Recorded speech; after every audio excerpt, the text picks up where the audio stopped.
Hello everyone and welcome back. आज हम एक बहुत ही इम्पॉर्टेंट टॉपिक जिसका नाम है exception to law of demand को पढ़ेंगे। हम ऑलरेडी लॉ ऑफ डिमांड पढ़ रहे थे। हम एनईपी के अकॉर्डिंग इकोनॉमिक्स सब्जेक्ट पढ़ रहे हैं और इकोनॉमिक्स अभी फिलहाल सेमेस्टर 1 पर है मेजॉरिटी ऑफ द कॉलेजेस में। लेकिन मैं बता दूं, बहुत सारे कॉलेज ऐसा हो सकता है क्योंकि ये एक मल्टी डिसिप्लिनरी सब्जेक्ट है। तो बहुत सारे कॉलेज ऐसा होता है कि सेमेस्टर 1 में कोई दूसरा मल्टी डिसिप्लिनरी कोर्स को चूज करेंगे और बाकी अलग सेमेस्टर में जाकर अलग मल्टी डिसिप्लिनरी कोर्स को चूज करेंगे। ठीक है, तो जहां पर भी एनईपी के अकॉर्डिंग तुम्हारा इकोनॉमिक्स आएगा वो हर जगह यही इकोनॉमिक्स होगा जो मैं पढ़ा रहा हूं। ठीक है, तो सिलेक्शन डिपेंड करता है कॉलेज के ऊपर, क्योंकि हर सेमेस्टर्स में उनको एक मल्टी डिसिप्लिनरी पेपर लेना होता है। बहुत सारे ऑप्शन है, तो कोई कॉलेज फर्स्ट सेमेस्टर में इकोनॉमिक्स चूज करता है, कोई कॉलेज सेकंड में कर देता है, कोई कॉलेज कहीं और कर देता है।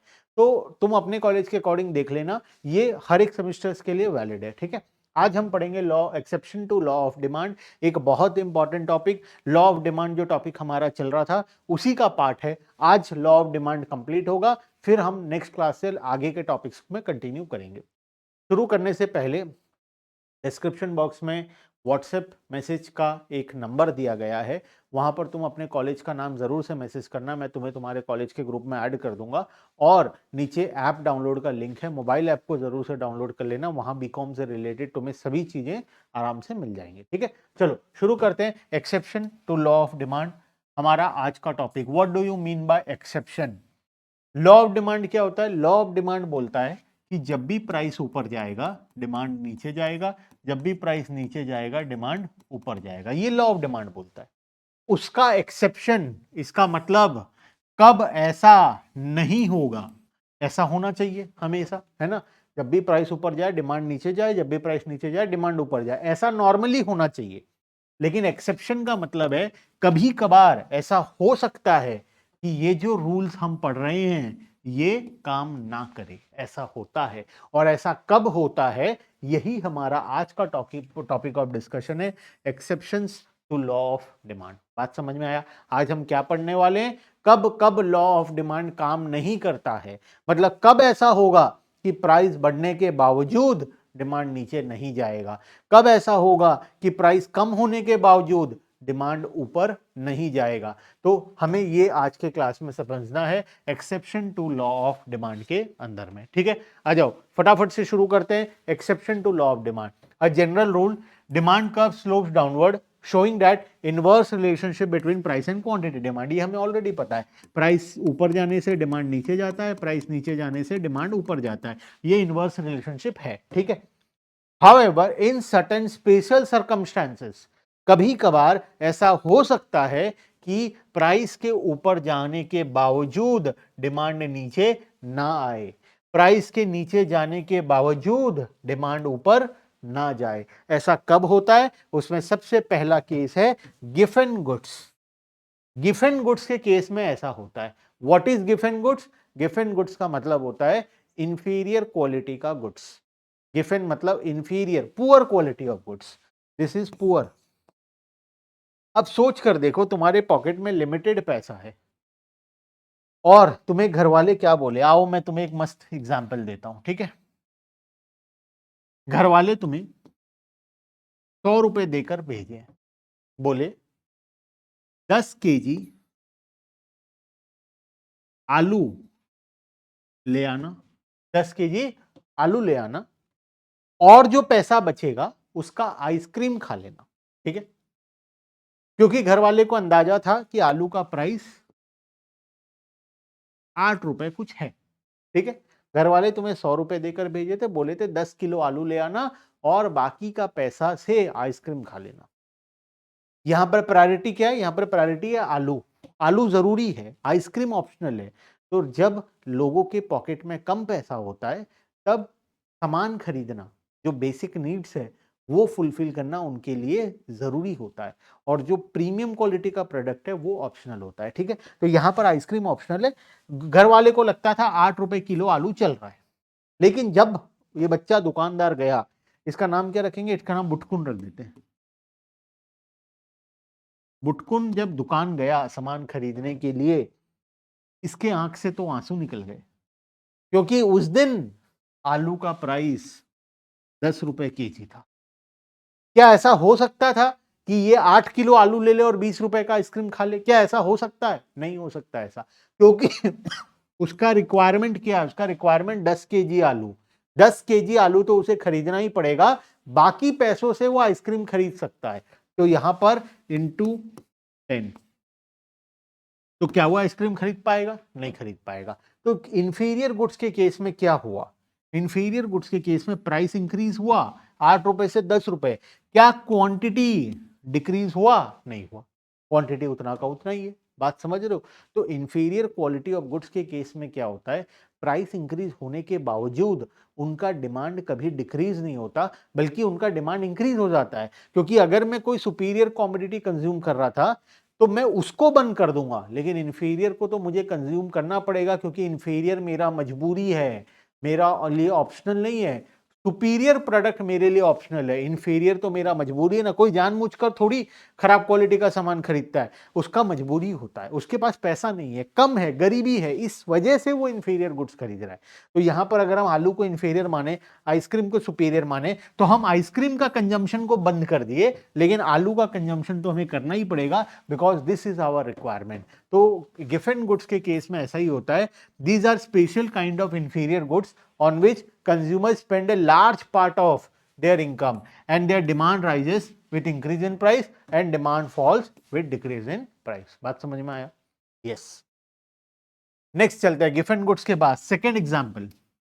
सेकेंड पॉइंट है हमारा स्टेटस सिंबल गुड्स और गुड्स ऑफ ओस्टेशन। इसका मतलब दिखावा। वो देखियो आईफोन खरीदते हैं लोग और मिरर सेल्फी लेते हैं, मिरर में जान, क्या उस सेल्फी का कोई रेलेवेंस है? नहीं है। क्या वो सेल्फी क्यों लिया जा रहा है? वो दिखाने के लिए कि मेरे पास आईफोन है। जिसके पास आईफोन नहीं होता वो कभी मिरर सेल्फी ऐसे करके नहीं लेता है, बिकॉज शो ऑफ नहीं है ना। आईफोन लोग शो ऑफ के लिए खरीदते हैं। आईफोन लोगों को आईफोन ओन करने से रिच फील होता है। ये उस प्रकार का गुड्स है। स्टेटस सिंबल गुड्स और गुड्स ऑफ ओस्टेशन। डायमंड्स, क्या डायमंड्स का अपने आप में कोई वैल्यू है? वो पत्थर का टुकड़ा है।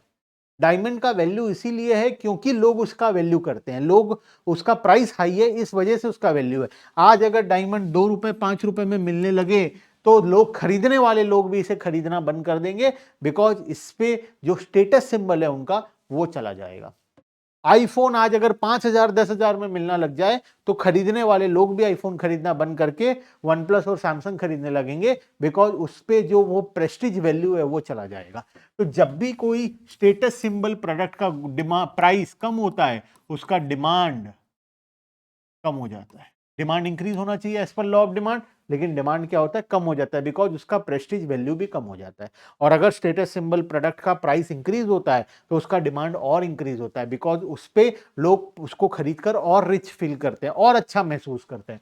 बात समझ रहे हो? The exception relates to certain prestige goods which are used as status symbol. Such goods are demanded only because their prices are very high। उसका प्राइस हाई है, इस वजह से लोग उसे खरीद रहे हैं। If these prices falls, they will no longer be considered as status symbol goods or and their demand will decrease। बात समझ में आ गया? तो यहां पर भी हमारा लॉ ऑफ डिमांड काम नहीं करता है। तीसरा पॉइंट में आते हैं, फियर ऑफ शॉर्टेज।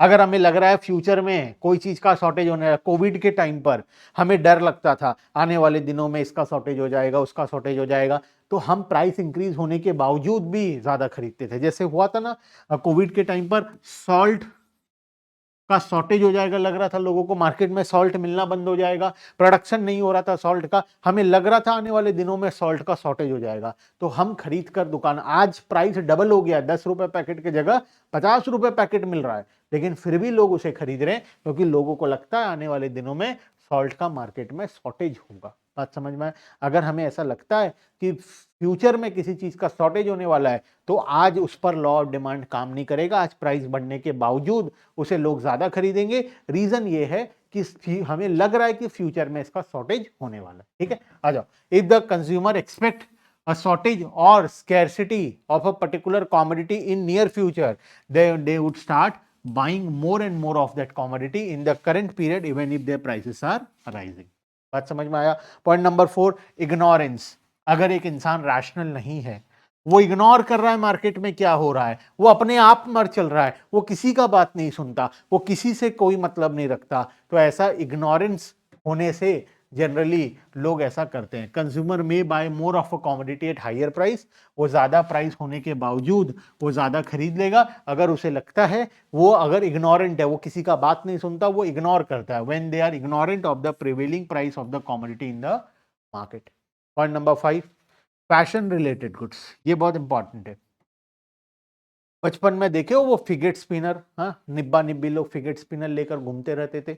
उसका कोई यूज था नहीं, लेकिन वो फैशन में था, वो ट्रेंड पर था, तो लोग उसे खरीदते थे। उसका प्राइस 50 रुपए होना चाहिए, लेकिन दुकान वाले उसे 500 रुपए में बेच रहे थे, फिर भी लोग उसे खरीद रहे थे, क्योंकि उस टाइम पर वो ट्रेंड पर था, वो मार्केट में फैशन पर था। आज अगर किसी चीज का फैशन है, नया ट्रेंड है, तो आज उसका प्राइस ज्यादा होगा, तब भी लोग उसे खरीदेंगे। लेकिन अगर कोई आउट ऑफ फैशन हो गया, आज कोई फिगेट स्पिनर तुम्हें देगा 20 रुपए में भी, तो तुम लोगे? कोई नहीं खरीदेगा आज, बिकॉज आज उसका डिमांड नहीं है, आज वो फैशन नहीं है, आज वो आउटडेटेड हो चुका है। तो फैशन रिलेटेड गुड्स में प्राइस इंक्रीज हो या डिक्रीज हो, लेकिन अगर वो इन फैशन है तो डिमांड इंक्रीज होगा।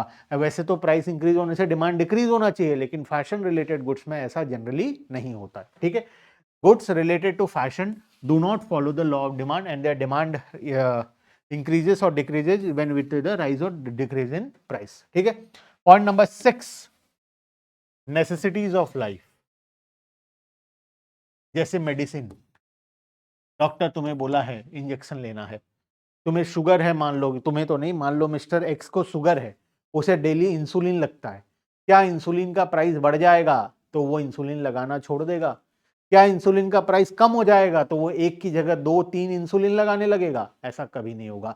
तो नेसेसरी प्रोडक्ट पर, जैसे कि मेडिसिन हो गया, सॉल्ट हो गया, बेसिक नेसेसिटीज जो है, उस प्रकार के प्रोडक्ट पर प्राइस चाहे इंक्रीज हो, प्राइस चाहे डिक्रीज हो, जितना खरीदना है हम उतना ही खरीदेंगे। सॉल्ट के केस में क्या तुम डबल नमक खाने लग जाओगे या नमक खाना बंद कर दोगे? ऐसा कभी नहीं होगा। जितना खाते हो उतना ही खाओगे। तो नेसेसिटी प्रोडक्ट के केस में लॉ ऑफ डिमांड काम नहीं करता है। Another exception occurs in the use of such commodity which become necessities of life due to their constant use. For example, commodities like rice, wheat, salt, medicines, etc. are purchased even if their prices are increasing. Clear है बात? और आखिरी point number 7, change in weather. Winter आ गया, मैं ये winter jacket पहना हूं, क्या इसका प्राइस अभी मार्केट में इंक्रीज हो जाएगा तो क्या मैं इसे नहीं खरीदूंगा? क्या इसका डिमांड कम होगा? नहीं। विंटर में विंटर गारमेंट्स का प्राइस इंक्रीज हो जाता है, फिर भी लोग खरीदते हैं, because change in weather, weather change हो गया।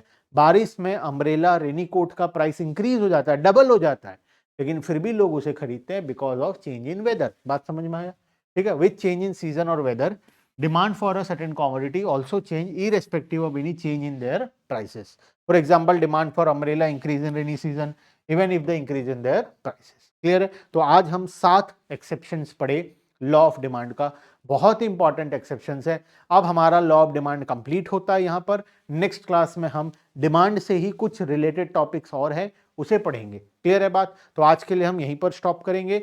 नीचे दिए गए व्हाट्सएप नंबर पर जरूर से मैसेज करना और ऐप को जरूर से डाउनलोड कर लेना। मैं तुम्हें तुम्हारे ग्रुप्स पर ऐड कर दूंगा, मुझे मैसेज करो व्हाट्सएप पर, मैं तुम्हें तुम्हारे कॉलेज के ग्रुप्स पर ऐड कर दूंगा, जिससे हम बहुत रेलेवेंट डिस्कशंस कर पाएंगे। ठीक है। Bye bye everyone and thank you.